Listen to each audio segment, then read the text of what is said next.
What's up guys, Shawnthebro here, and in today's episode of the third-person tutorial series, we're going to be going over using controllers in our game. So I'm using a gamepad right now, specifically a wired Xbox controller, and I am able to do everything that I can do on the keyboard, except on my controller.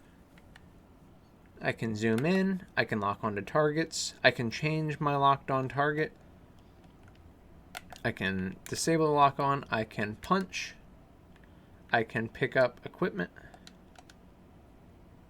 I can open the inventory menu and navigate through the inventory menu as well as equip things in that menu. I can even navigate to other submenus within my menu such as this. So everything that we can do in the game is able to be done on the controller now. And we're also going to make it so when we enter menus, we can't do any action. So for example, when I come into my inventory here, I can look around, but I can't move, attack, lock onto opponents, jump, any of that stuff. Then once the menu is closed, I am able to resume doing that. That isn't technically related to controllers. However, since there are limited buttons on the controller, it's not as easy to separate this logic as it is on keyboard. So it's really noticeable when you start using a controller. I want to give a quick shout out to my YouTube membership supporters and Patreon supporters. Thank you guys for all the love and support. I'm so incredibly grateful for you, and I love working on this game. I'm so glad you guys are excited about it. If you'd like to become a Patreon member, you can click this link in the top right corner. You can check out all the benefits that you get for doing so, and also support the channel along the way. Now, if you want to get caught up in the series and figure out how we did all of the other mechanics that we've implemented so far, such as adding armor, picking up items, attacking and defeating opponents, you can click this icon in the top right corner right here to go to the playlist, which shows you everything we have done to this point. Alternatively, if you just care about adding controller support to your game, I will recommend that you watch this episode right here, which is where we add keyboard support to menus, because that behavior is going to be required for the controller support to work. And with all that said, we can go ahead and get started. So this is a code and blueprint tutorial series. The first thing we want to do is add inputs that are picked up by gamepads and controllers. So we can go to Edit, Project Settings. Then we can scroll down to Input and open that up. And we're going to want to go to every action that we want to be able to perform on a controller and open it up and add a gamepad input for it. So starting off, I have jump, I have sprint, I have interact, zoom, attack 1, open close menu, menu up, menu down, menu left, menu right, menu confirm, menu back, target lock on, change lock on target, crouch, and roll. We'll get to the axis mappings in a few minutes. The ones that we did not open up are either related to the Blueprint Only Input Buffer mini-series and aren't specific to the third-person action RPG tutorial series, so I did not include them, but of course add gamepad inputs to them if you have them and you want them. Or they are debug functions, such as our debug heal and debug damage, which we don't need to add controller inputs for. Or they're just inputs that we don't need in general. For example, I don't need reset VR. This is for VR games. I can actually remove this input safely if I want. Same with some of the inputs on the input action, such as this jump having the Oculus touchpad. That came with a template. It's not something that I've added. And I am going to get rid of the Oculus touchpad one because we're not using Oculus for this. Starting with jump, jump actually already has a gamepad input because I used the third-person template when we created this project, and it does have a little bit of gamepad support. But if you don't have one, make sure to add one now. You can always add an action mapping input by just pressing the little plus here. It will add one to your list, and then you can search for the input you want. All of ours that we're adding today are going to be under gamepad. You can either search for gamepad, or you can actually open up this little gamepad category and look through the list that they have. For jump, I'm using gamepad face button bottom. On a controller or gamepad, such as an Xbox controller or a PlayStation controller, the face buttons are the 4 main buttons that you have on the right side of your controller. So for Xbox, that is A, X, Y, and B. For PlayStation, that is X, square, triangle, and circle. I know some people call the X the cross, but you get my point. It's those 4 buttons. Unreal doesn't support D input controllers by default, so PlayStation controllers may be a little bit different. For your best case scenario, you're going to want to use an X input controller, which is a Windows or an Xbox controller. We will have support for PlayStation controllers in the future. So gamepad face button bottom is the A button on an Xbox controller. Then for sprint, I've added the gamepad left thumbstick button. So the left thumbstick button refers to pressing down the left thumbstick or clicking the left thumbstick. That's what we want to use for sprint.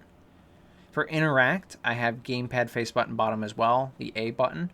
Technically, this means I have to jump every time I want to interact with something at the current time, but we have a perfect solution for that, which I'll gladly show you later in the series.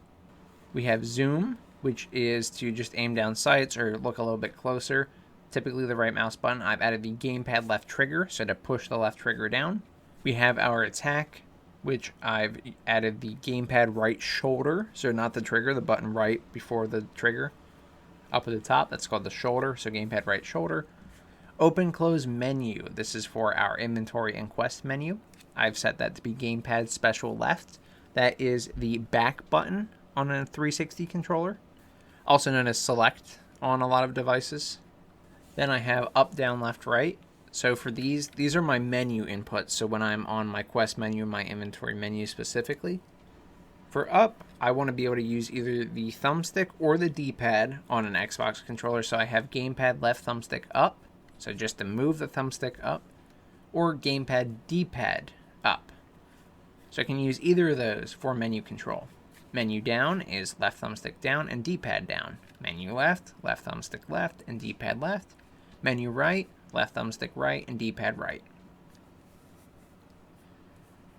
Menu confirm, I also have gamepad face button bottom, so A again. Menu back, I have gamepad face button right, which is the B button. Target lock on, I'm using gamepad right thumbstick button, so clicking in the right thumbstick. Change lock on target is gamepad D-pad right. Crouch is gamepad D-pad down, and roll is gamepad face button right, which is the B button.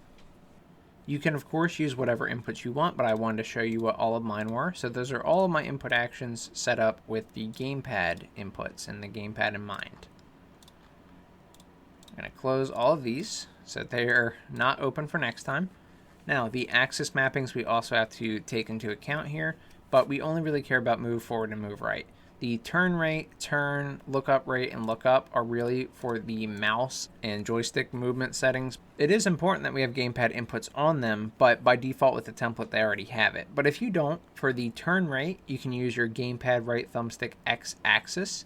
Basically this means the more that you move your right thumbstick, the more that you will turn. This is specifically for looking around on the x-axis, so looking left and right.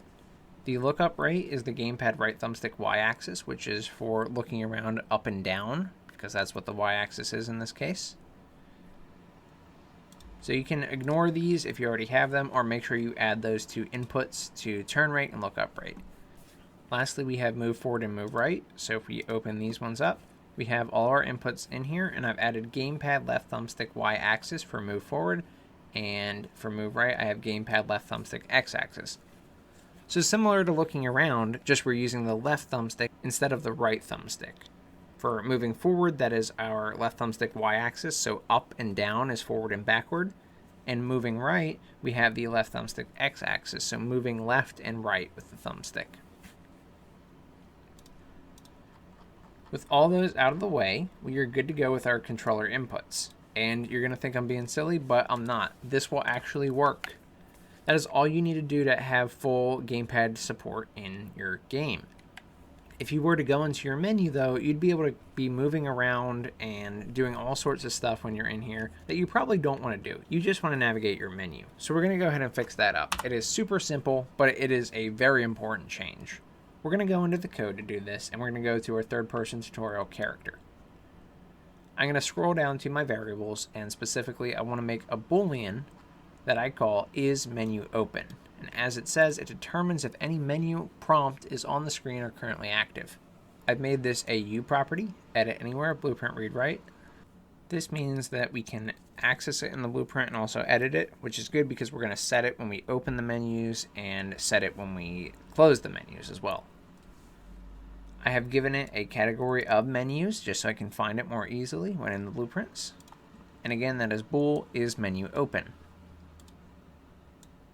Now going to the third-person tutorial character.cpp, we can come down to the constructor, which is where we set all of our default values for variables, and I want to set is menu open to be false. When we start the game, there is no menu open, so this is false.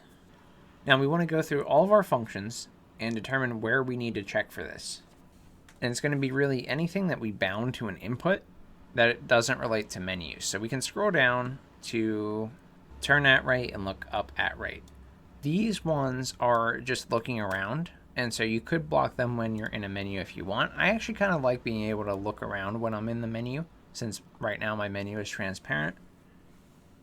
But you may want to disable this. If you want to disable this, just check to see if not is menu open. Quite literally, just type if not, that's the exclamation mark, is menu open. Then put these curly braces in there and just put that whole thing in there. So if the menu is not open, we can do this. Otherwise, we're not going to do this. And you'll probably want to do this for both left and right and up and down. So both the turn at right and look up at right functions.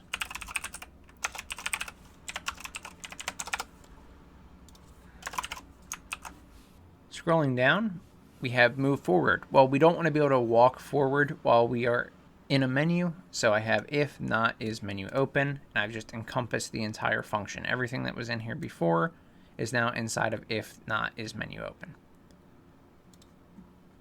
Same for move right. We don't want to be able to move right if the menu is open. So I've taken everything in the function, put it inside that if statement. I've done the same for sprint. Stop sprinting. Start crouching. Stop crouching. I ignored the debug damage. Take damage doesn't need it. It's not an input. It's a result of what happens in the game when we take damage. Die is the same deal. It's not based off of an input.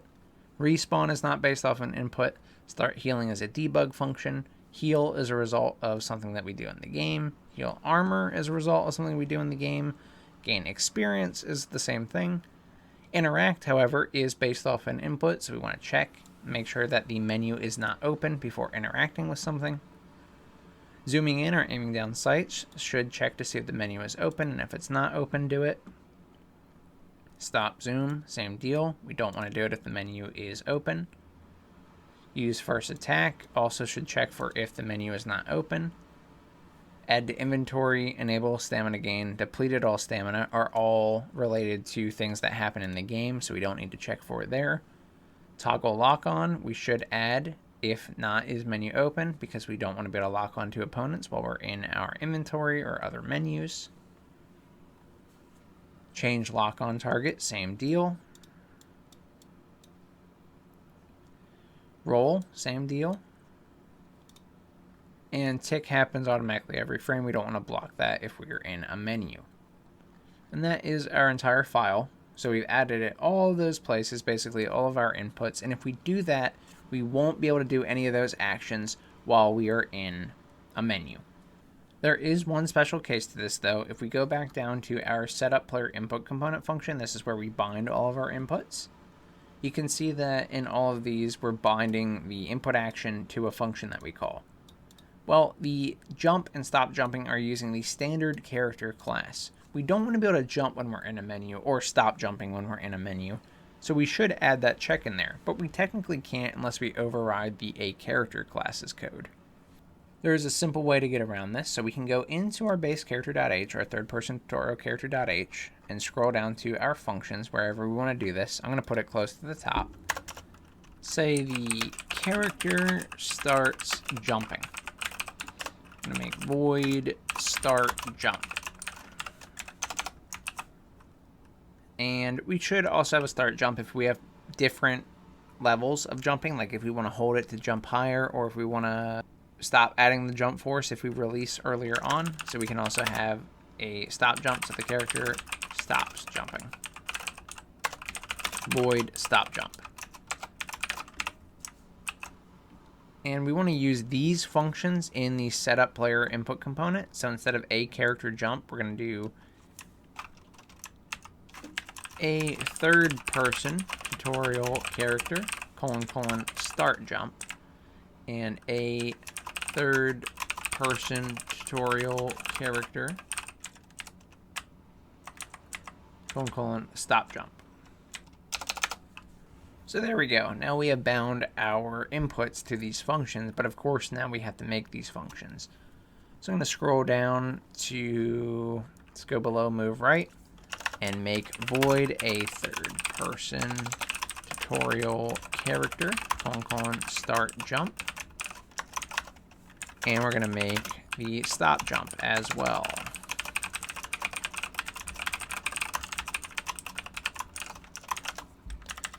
Now, in start jump, you could actually do a character, jump, or super, jump, meaning call the parent class. Either one of those would work. So if you want to do the jump functionality that we already have, we can call the same function that we already were, and this will work. But we want to add an if statement, if not is menu open, and encompass that logic in there. So we only want to call the jump function if the menu is not open. We want to do the same for stop jumping as well. So if not is menu open, and we're going to call it super stop jumping. And at this point, we won't be able to jump or stop jumping if we're in the menu. So we can launch the editor again. Once the editor is back open, all we have to do is determine where to set this boolean. This is menu open boolean, and so we're going to go to the character blueprint, which is my base character BP, and we're going to need our widgets. So any widgets that we have that we are going to want to lose control of the character over. So that is my inventory window widget, which is right here, and my quest menu widget, which is right here. Let's start out in the inventory window widget because that is the first one that pops up when we come into the menu. We're going to want to go into the graph for that one. And this, all this logic is tied to event construct. There is a lot of logic in here. But at the very end of my event construct, I was grabbing my character reference and setting is menu open to be true because at this point the menu has been constructed. Quite literally, it was created. And immediately after its creation, we were adding it to the viewport. So I have my character reference variable, which is set up earlier in the construct, which is just the owner of this widget. I'm taking that variable, which happens to be the base character BP type, which base character BP is a child of my character code class, my third person tutorial character. I'm going to drag off of character reference and type set is menu open. And we want to check it because at this point the menu is open. Now, we could technically just do that, and then once the menu is closed, we set it to false. However, it is possible that in our game, we can leave the last menu that was open as the one that's selected. So for example, I might be able to switch over to my quest tab, close my menu. Next time I open my menu, I open the quest tab again. In that case, we do want to make sure that we set is menu open in the quest menu as well. So I'm going to my quest menu, and I'm going to go to my graph. And again, this is my event construct. Toward the end of the construct, we bind our actions. And at the end of this, I am setting my character reference in here because we didn't have one prior, and then I'm setting is menu to be open. To do this, I simply get the get owning player pawn node. This will get the owner of the widget, which is our character, but we have to cast it to that type, base character BP. And we can drag off of this and say promote to variable to make a character reference variable. So promote to variable, and I called it character reference. I'm going to delete this new one I made since I already have one. You'll have these three nodes here. Then we can simply drag off of our character reference and set is menu open. And again, this will be true. Our menu is currently open because it is our quest menu that is open. Now, we have to know when to set these booleans back to false. So we could either set them when the input is pressed on the character that toggles this and we know that the menus are going away, or we could set them in the widgets themselves. So for the first example, if we go to our base character BP, we have this event called toggle inventory menu, which is called from the inventory window widget. Basically, there is an input action that we listen for, menu back, which is the B button on the gamepad. And once we press that, if this widget is open, it will call return from menu, which is going to then call toggle inventory menu on the base character VP. This goes in, checks to make sure that the character is alive. And if they are, it checks to see if there is a reference to an inventory menu. If there is, that means that the menu is up at this point, and so we remove the menu and we reset our variable. Right there is where we will want to set is menu open to false, because at this point the inventory menu is no longer open. The other possibility, like I said, is to do it right in the widget. So we can go into our quest menu. We can scroll over to where we had bound the menu back input action. Once that input is pressed, we call the exit menu event. In here, we were just calling remove from parent and everything was good. Now we will want to use the character reference and set is menu open to false. Character reference, remember, is what we just created in the event construct. We're setting is menu open to false because at this point the quest menu is being closed. There is one thing I want to fix up after testing it a little bit more, and that is taking a look at when we set is menu open in the inventory window. So when we were switching to quest menu or switching to the inventory menu, we end up creating the new menu first and then removing the old one. This is actually fine. However, in the inventory windows case, we were calling our toggle inventory menu after creating the quest menu. And so when we go into our base character BP, we are overriding the is menu open to be false, which isn't what we want here if we're switching menus. So I'm going to recommend that we don't set is menu open in the base character blueprint, but instead use the individual widget method. So if we go back to inventory menu, where we're calling toggle inventory menu, we are going to want to drag off of our cast here and type set is menu open and leave it as false here because we are toggling out of this menu. We're pressing B to exit this menu.